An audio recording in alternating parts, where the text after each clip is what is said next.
I have a rifle. If the system collapses, I may be reduced to eating rabbits and wild turkeys.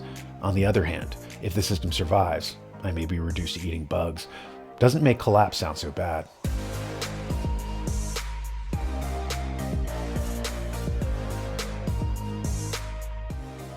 Speaking of food, in the article The Peculiar Relationship Between Inflation and Theft, we read, Scott LaFranchi, First Security's General Manager, Marketing and Product, writes that academic research points to a positive correlation between inflation and the incidence of property crime.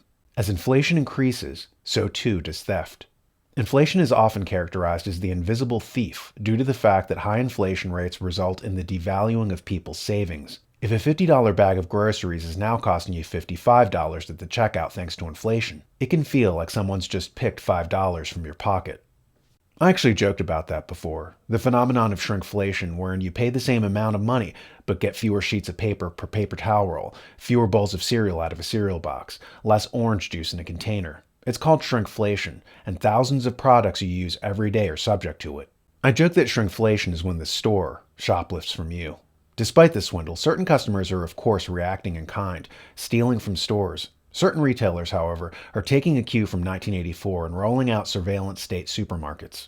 So I was in London a few days ago and I saw something that I've never seen before.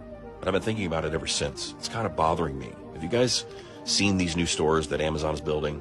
There's no cashiers, no checkout area, no cash registers. You just scan your Amazon app, walk in, take anything you want, walk out, and your Amazon account is automatically charged and a receipt is sent to you by email. I'm honestly not sure what to think about this. On the one hand, it is very convenient, even kind of cool. On the other hand, it feels like the next level of surveillance. It feels kind of scary to be normalizing this. And it is going to be normalized. This is the future of grocery shopping and probably all shopping, and I'll tell you why. Walmart, for example, says that they lose about $3 billion a year from theft. But it's basically impossible to steal from a store like this. You can go ahead and try, take anything you want, stick it in your pocket and walk out. You're still going to be charged. You can't even get into the store without scanning your app. They know who you are the moment you walk through the door, and they've access to your credit card. This means that Amazon stores will automatically be more profitable, and that will force all the other stores to either drop their prices to compete or adopt the same model, and I suspect they'll do the latter. So imagine that in the not too distant future, shopping as a whole is going to be basically automated surveillance. So if you think about it, inflation is being used to help build the surveillance state. The thing about it is, the same economic titans who are behind interest rate manipulations that drive up inflation are also the same people pushing the surveillance state. Is it possible that inflation is their invisible tool, like the force of gravity that everyone obeys but very few are conscious of? Consider the fact that we just witnessed an economic sign that hasn't happened since the peak of the Great Depression in 1932. According to Fox Business News, the most recent GDP report revealed the decline in real disposable income that we witnessed in 2022 was the largest that has been measured since 1932. The most troubling information in the GDP report is the precipitous drop in disposable income, which fell over $1 trillion in 2022.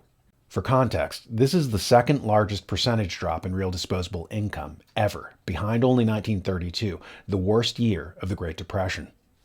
Because of all this inflation, more Americans can't afford their car payments than during the peak of the financial crisis. Might this phenomenon be used as a pretext to sneak in the surveillance state and normalize smart cities? For those who don't know, SMART stands for Surveillance, Monitoring, Analysis, Reporting Technology. Of course, to be able to have all these CCTV cameras, surveillance equipment, and electric vehicles and so forth, they require raw materials, like cobalt for Teslas is found in the Congo, or lithium for the batteries, which is why Evo Morales in Bolivia was deposed, or titanium deposits that were found in Ukraine right before we invaded. To fuel the coming dystopia, they have to invade half the planet for the raw materials that will allow it to happen. Right now, Putin changed the law in Russia to encourage his people to buy gold and silver. Silver in particular is more than just money. It's used in every electronics component in your house. If Russia sucks up all the silver, the attempt to turn the Earth into a prison planet will be hobbled. Hence why they hate Putin. China too is being passive-aggressive toward the West and denying them access to the rare earth elements they have, which amount to 95% of the planet's total supply, and which are critical for all these new smart technologies. We're launching a new initiative called The New American TV with Rebecca Terrell.